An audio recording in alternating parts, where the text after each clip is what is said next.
So in 2023, we represented a couple that driving down the highway, wintertime, inclement weather, it's snowing, kind of raining, but to a point that you're finally sleet and snow. And they're slowing to a stop because traffic ahead of them, there's either a crash ahead or just people slowing because of the inclement weather.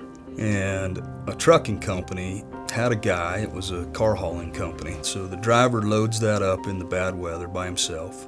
And he gets in his truck and he leaves, hits the scales, and he's overweight. And so he's a car too heavy. He's got too many on. And so he's got to go back to the loading zone all by himself yet again out in the bad weather, pull the car off, restrap everything, or get everything set up, climbs in the rig, goes, passes the scale, and off he goes onto the highway.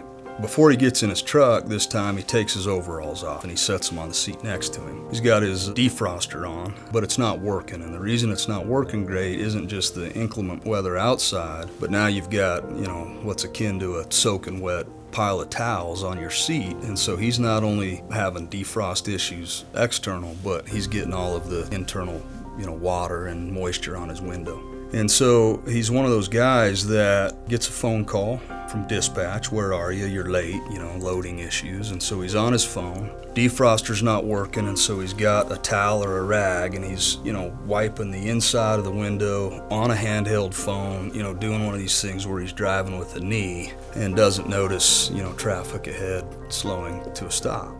And careens into the back end of our clients and 6 or 7 other vehicles that he blows through in this 80,000 pound loaded tractor trailer and causes severe injury.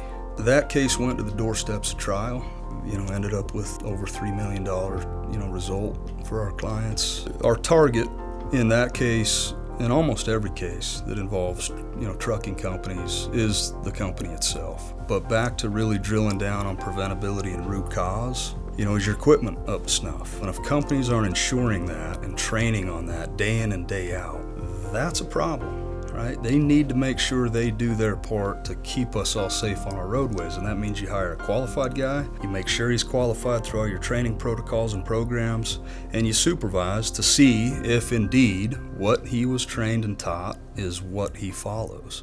And so that was a suit where we did not even name the defendant driver as a party. We named the trucking company only and ended up with a good result.